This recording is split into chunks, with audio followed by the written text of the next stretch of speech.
Muy bien. En este tercer video en el que voy a refutar los argumentos contrarios que se dieron al primer video que hice, este es el tercero.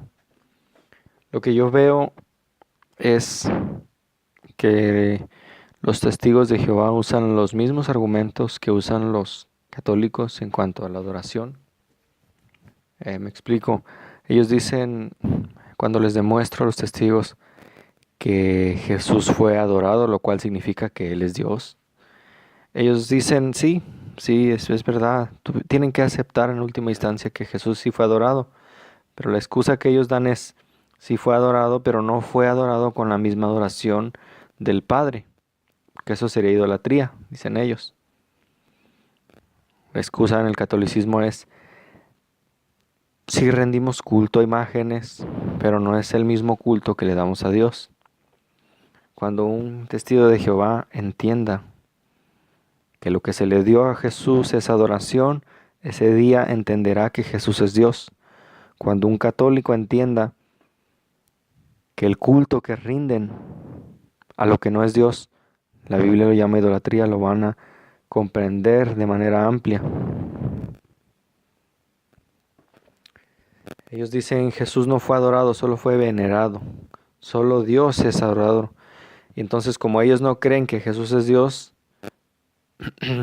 pues que los testigos no se enteren del argumento del catolicismo, porque lo van a usar de la misma manera que lo hace el catolicismo. ¿Qué le diríamos a las culturas paganas? ¿Ellos adoran o veneran? Porque si adorar es solo cuando se refiere a Dios, ¿cómo llamaríamos paganas a las culturas? ¿Cómo llamaríamos, idólatras a las culturas paganas? Si según la definición católica y la definición de los testigos es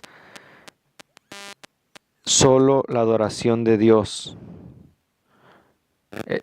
La adoración de Dios es diferente a la que se rinde a los santos y a la que se les rindió a Jesús. Bueno, entonces las culturas paganas pues no estarían cayendo en idolatría porque pues no, ellos no pueden adorar a lo que no es Dios. No sé si me explico. Por ejemplo, en India, ya lo había explicado, metieron a una iglesia católica una escultura de su dios elefante junto con una imagen de María.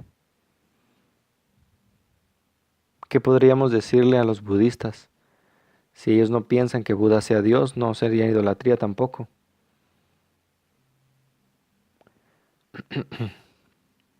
Entonces, pues, diríamos que la idolatría no existe ni en Éxodo, cuando Moisés los vio inclinarse ante el becerro de oro, pues ellos no estaban adorando al becerro, solo lo estaban venerando, porque para empezar, ellos creían que eso representaba a Dios, al Dios que los sacó de Egipto. Ahora, mi hermano Juan menciona que los santos interceden. Bueno, yo quisiera que me enseñe dónde una persona fallecida, pues, intercede, donde los apóstoles nos enseñaron a pedirles a personas fallecidas, donde ellos oraron a Moisés, a Elías. ¿No fue suficiente con la enseñanza de Jesús sobre el Padre Nuestro? ¿Quién le enseñó a los católicos a orarles a los santos? Deme una oración donde los apóstoles pidieron oración a alguien fallecido. O cuando ellos oraron a alguien fallecido por intercesión. ¿Quién les enseñó a orar a los santos? Ahora la pregunta, la repito, ¿la Iglesia Católica enseña o no enseña el culto a las imágenes? Lo que yo veo aquí es un juego de palabras. Las personas hoy en día dicen, no es aborto, es interrupción asistida del embarazo. Ah, ok, así no suena tan feo, que estás asesinando a tu hijo. No le llames aborto, ahora llámale interrupción asistida del embarazo. No le llames idolatría, llámale culto diferente al que es para Dios.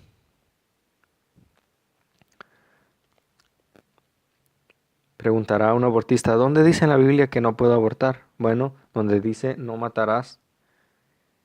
Preguntará un católico, ¿dónde dice la Biblia que no, que lo que hago, que lo que hago con mis imágenes está mal? Bueno, en toda la Biblia. Dice que solo debemos rendir culto ¿a quién? A Dios. Mi hermano Juan aún no me ha respondido cómo se le llama al acto de rendir culto a lo que no es Dios y si Dios lo aprueba. Enséñeme los muchos tipos de cultos. Yo solo veo dos tipos de cultos, uno que era para Dios y otro que era para los dioses falsos. Los versículos que me dio también menciona, perdón, menciona los altares. Varios reyes quitaron estos altares porque eso ofendía a Dios. Un altar se usaba para adorar. ¿Ok? Entonces, encontramos hoy en día los altares en la Iglesia Católica. También quisiera que me dijera quién mandó. Necesito tomar un poco de agua, perdón. ¿Quién fue el que mandó a hacer la imagen de Moisés? ¿Por qué el pueblo judío no mandó a hacer imágenes de Moisés para pedirle intercesión? ¿Por qué los apóstoles no mandaron a hacer imágenes? Ni de Moisés ni de Elías. ¿Cuál de ellos oró a Moisés?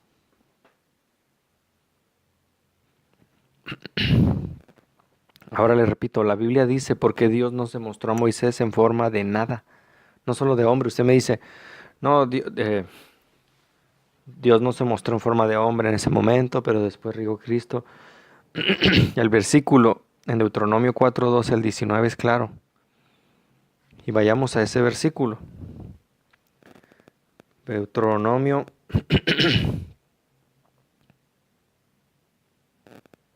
Deuteronomio 4.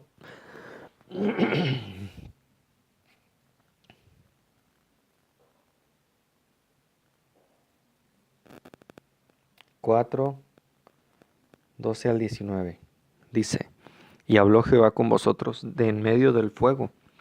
Oíste la voz de sus palabras, mas a excepción de oír la voz, ninguna figura viste. Ninguna. ¿Sabe qué significa la palabra ninguna en el original? Ninguna. No vio ni hombre, no vio ni bestia, no vio nada. Versículo 13, y él os anunció su pacto, el cual os mandó a poner por obra los 10 mandamientos, que por cierto ya platiqué de eso, en la Iglesia Católica son 9, y los escribió en 2 tablas de piedra. Versículo 14, a mí también me mandó Jehová en aquel tiempo que los enseñase los estatutos para que los pusieses por obra en la tierra, a la cual pasáis a tomar posesión de ella. Es cuando el pueblo iba a entrar a Canaán. Guardad pues mucho vuestras almas, cuídense, cuiden mucho sus almas, pues ninguna figura vieron el día que Jehová habló con ustedes en medio del fuego. ¿Por qué no tomó figura de nada? Pues para que no se corrompieran y hicieran escultura e imagen alguna de varón o de hembra. Por si tienen la duda a alguien, tampoco de animal que está en la tierra, tampoco figura de ave, tampoco de ningún animal que se arrastre, ni de figura de pez que hay abajo de la tierra, de nada. Versículo 19, no sea que alces tus ojos al cielo y viendo el sol y la luna y las estrellas y todo el ejército del cielo, seas impulsado y te inclines a ellos y les sirvas. Oye Dios, pero se te olvidó aquí decir que no les adoremos. Bueno, es que, mira, pues nomás nos inclinamos ante ellas, no las adoramos. Bueno, aquí dice para que no se inclinen ante ellos y les sirvas, porque Jehová tu Dios los ha concedido a todos los pueblos debajo de todos los cielos. ¿Cuál es la parte que no entendemos? ¿Cuál es la parte que se está sacando de contexto? Dios les dice que no vieron ninguna figura, para que no se inclinaran ante imágenes de nada, ni de animales, ni de hombres. ¿Qué parte es tan difícil de entender? Si Dios hubiera querido que hiciéramos imágenes de Él, se hubiera presentado en una forma. Jesús tomó forma de hombre, Él tomó forma. Jesús es Dios también, y Él también es espíritu. Tomó forma de hombre, vino a nosotros. Pero Dios por eso no permitió que viera ninguna figura, precisamente porque conoce el corazón del hombre, que quiere venerar y rendir culto a todo aquello que hace en sus manos. Ahora vamos a Isaías 40. Isaías, uno de los profetas mayores. Vamos al versículo 18. ¿A qué pues haréis semejante a Dios?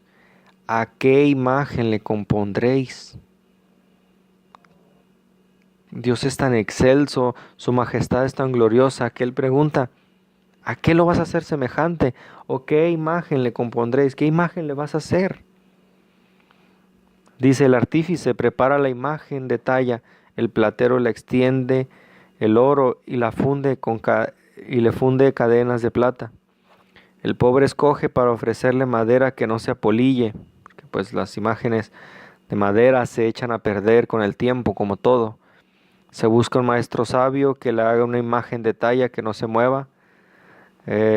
Comentaba este supuesto ex pastor Fernando, no recuerdo su nombre, ya recordaré el nombre de este supuesto pastor que dice que ahora predica que hay que hacer imágenes y que, bueno, ahora que según esto se hizo católico, dice él, pero hay que buscar un buen hacedor de imágenes. Yo, si voy a hacer una representación de Dios, quiero a un hacedor que haga buenas imágenes. Ah, pues aquí está, mire, dice, en Isaías 40, el versículo 20 dice que esta persona se busca un maestro sabio que le haga una imagen de talla que no se mueva. O sea, busca una persona que sepa, como este apologista católico, este ex pastor. Versículo 21, no habéis oído nunca, os los han dicho desde el principio, no habéis sido enseñados desde que la tierra se fundó. Pues parece que no, que hasta la actualidad quieren seguir haciendo esto. Dice, Él está sentado sobre el círculo de la tierra, cuyos moradores son como langostas. Él extiende los cielos como una cortina, los despliega como una tienda para morar. O sea, la majestuosidad de Dios es tan grande y tan gloriosa. Versículo 23. Él convierte en nada a los poderosos y a los que gobiernan la tierra hace como cosa vana. Versículo 24 sigue hablando de la gloria de Dios. Versículo 25 vuelve a preguntar, ya habiéndote dicho todo esto, Dios vuelve a preguntar, ¿a qué pues me haréis semejante o me compararéis? Dice el Santo. Levantad en alto vuestros ojos y mirad, ¿quién creó estas cosas? Él saca y cuenta su ejército, a todos llama por sus nombres, ninguno faltará. Tal es la grandeza de su fuerza y el poder de su dominio. ¿Por qué dices, oh Jacob, y hablas tú, Israel, mi camino está escondido de Jehová, y mi Dios pasó mi juicio? ¿No has sabido, no has oído que el Dios eterno es Jehová, el cual creó los confines de la tierra, no desfallece ni se fatiga con cansancio, y su entendimiento no hay quien lo alcance? Entonces, ¿cómo podremos comparar a Dios? Porque lo que se hace en una imagen es una comparación para tratar de acordarnos de Dios, para orar a Él. ¿No es suficiente con su palabra? Entonces, retomando el comentario de Juan, él dice que pues ellos, incluyéndolo a él, me imagino, pide intercesión a los santos para que lo ayuden. Bueno, aquí me voy a desviar un poco del tema y quiero hablar de esto porque está junto con pegado, como decimos. y es el tema de la canonización de los santos.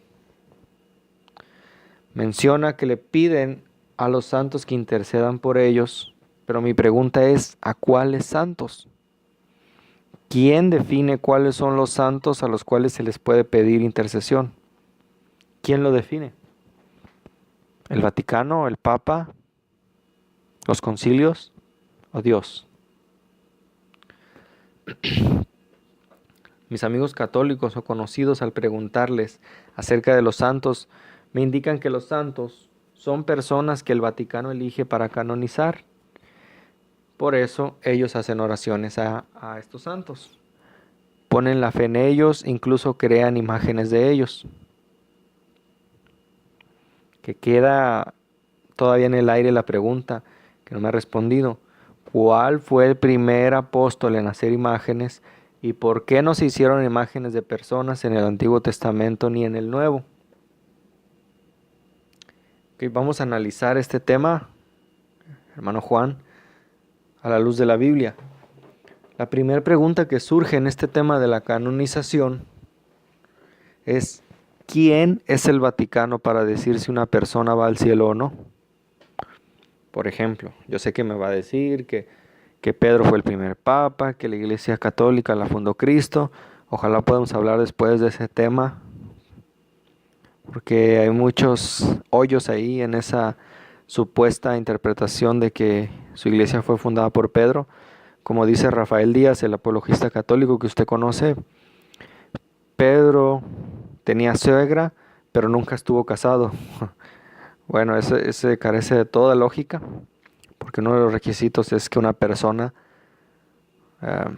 no sea casada, pero bueno, imaginemos ahorita que existió un hombre llamado Luis, que en su vida pública fue el mejor hombre del mundo. Realizó obras por los pobres, por los indigentes, por personas en las cárceles, visitó hospitales, rescató huérfanos, hizo infinidad de obras. Se desprendió de todo lo que tenía. Y pues el Vaticano al analizar su vida pública decide hacerlo un santo. Muy bien. ¿Qué sucede si en lo privado Luis tenía un pecado de muerte que nadie supo? Como la Iglesia Católica hay pecados de muerte. Pero pues nadie lo supo, ¿no? Eso era lo que ellos veían, era su vida pública. Pero ¿qué tal que en su vida privada tenía un pecado de muerte? ¿Y qué tal que cuando Dios lo juzgó, Dios no lo envió al cielo, sino al infierno? ¿Quién se equivocó aquí? ¿El Vaticano al decir que está en el cielo y es un santo? ¿O fue Dios el que se equivocó? Por supuesto que el Vaticano, en primer lugar, porque el Vaticano no es Dios para decir quién va al cielo y quién va al infierno. En segundo lugar, porque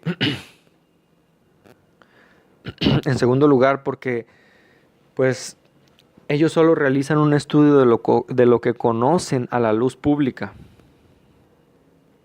En muchos casos de santos, hasta su vida pública eran tinieblas. Su vida pública era un desastre. Por ejemplo, papas e inquisidores promiscuos que ahora están en una vitrina como santos. Personas que mataron mujeres, niños, abusaron de personas. El caso Maciel, que es muy conocido en México, en la época de la Santa Inquisición también. El Vaticano nunca podría conocer la intimidad de una persona, por más recóndito que estudie, y más cuando estos ya murieron hace años, cientos de años. El único que escudriña el corazón es Dios. Es el único que puede conocer. Continuemos con el caso de Luis. Digamos que el Vaticano dice que Luis es santo y surge San Luis, ¿no? Y hay personas que oran a San Luis, ponen su fe en él, incluso le dan gracias por favores concedidos. Mi pregunta es, si le oran a San Luis y San Luis está ahora en el infierno, ¿a dónde estarán llegando estas oraciones? Pues sí, ¿verdad? Al infierno. Nunca llegan a Dios, en primer lugar porque ni le estás orando a Dios, sino a un hombre, y en segundo porque San Luis pues ahora está en el infierno. La segunda pregunta que surge es, ¿enseñó Jesús el hacer oraciones a los santos? ¿Oró Jesús alguna vez a algún santo? ¿Alguno de sus apóstoles oró a Moisés o a San Elías? ¿Dio Jesús gracias a algún santo que lo ayudó en algo que le pidió?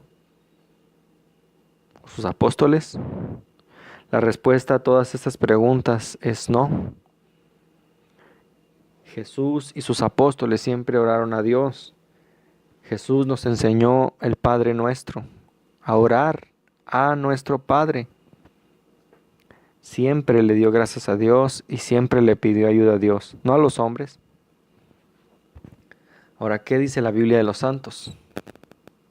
La Biblia dice que los que tengamos parte en la primera resurrección seremos santos. Apocalipsis 26. Bienaventurado y santo el que tiene parte en la primera resurrección. Ahora, aquí hay que hacer un paréntesis. El preconcepto que te han dado de santo es de una persona que no falla, una persona con cara de piedad. No, santo es apartado. Por eso te mencionaba que algo santo no es lo mismo.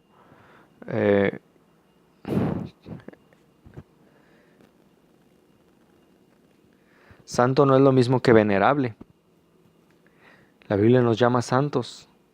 La misma Biblia nos dice que Dios nos llamó a ser santos en toda nuestra manera de vivir. Primera de Pedro 1:15 al 16.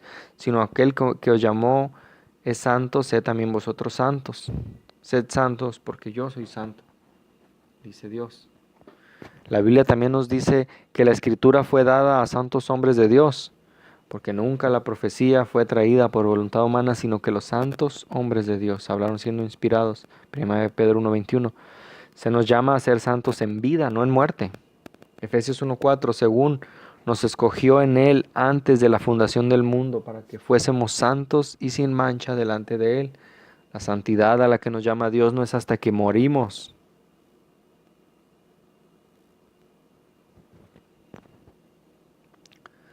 La Biblia, al hacer referencia a cristianos vivos, se les llama santos. Romanos 16:15. Saludad a Filólogo, a Julia, a Nereo y a su hermana, a Olimpas y a todos los santos que están con ellos. ¿Se refería a la cantidad de estatuas? ¿Se refería a estatuas, Pablo? No, se refería a personas vivas que estaban con ellos. Hechos 9:41, y él dándole la mano le levantó entonces, llamando a los santos y a las viudas, la presentó viva. A los santos. ¿A cuáles santos? A los que estaban ahí. Salmos 31:23, amad a Jehová todos vosotros sus santos, a los fieles guarda Jehová. Okay, como se aprecia en estos versículos, somos llamados a vivir en santidad acá en la tierra. Se nos llama a ser santos en vida. De nada nos sirve ser llamados santos cuando ya fuimos muertos, si realmente no vivimos en santidad en todas nuestras áreas de nuestra vida. La Iglesia Católica oficializó la canonización de santos gracias al Papa quinceavo o Papa 15,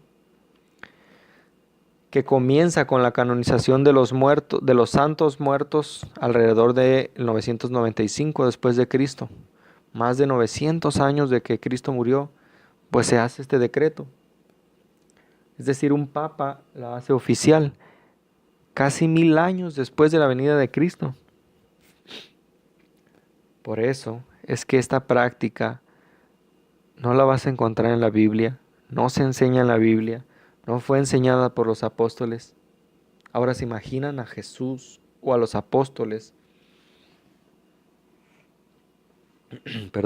orando a santos y no a Dios mismo. Pues aquí con esto termino mi tercer video y doy mi conclusión. La Biblia también dice que los que guardan los mandamientos de Dios y la fe de Jesús son santos. Apocalipsis 14:12. Aquí está la paciencia de los santos, los que guardan los mandamientos de Dios y la fe de Jesús. Todos los hijos de Dios que guardan los mandamientos y tienen fe en Jesús son santos.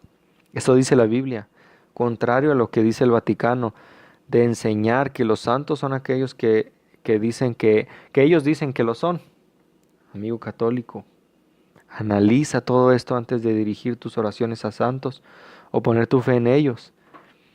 Es más, ni siquiera sabes si esos santos están en el cielo o en el infierno. Eso solo Dios lo sabe. Ora por eso mejor a tu Padre, como lo hizo Jesús, como lo enseñó Jesús, como lo enseñaron los apóstoles. Juan 14, 6 al 7 dijo, Jesús les dijo, yo soy el camino y la verdad y la vida. Nadie, escuchen testigos de Jehová, nadie, escuchen amigos católicos, nadie, escuche toda denominación o religión, viene al Padre si no es por mí. Si me conocéis, también a mi Padre conoceríais, y desde ahora le conoces y le habéis visto. Nadie llega al cielo por sus oraciones a santos. Y no estoy diciendo que la iglesia lo enseñe o no, pero la Biblia enseña que al único que debes orar es a Dios. En el único que debemos poner nuestra fe es en Dios. Nadie llega al Padre si no es por Jesús, porque Él es el único camino. Bendiciones.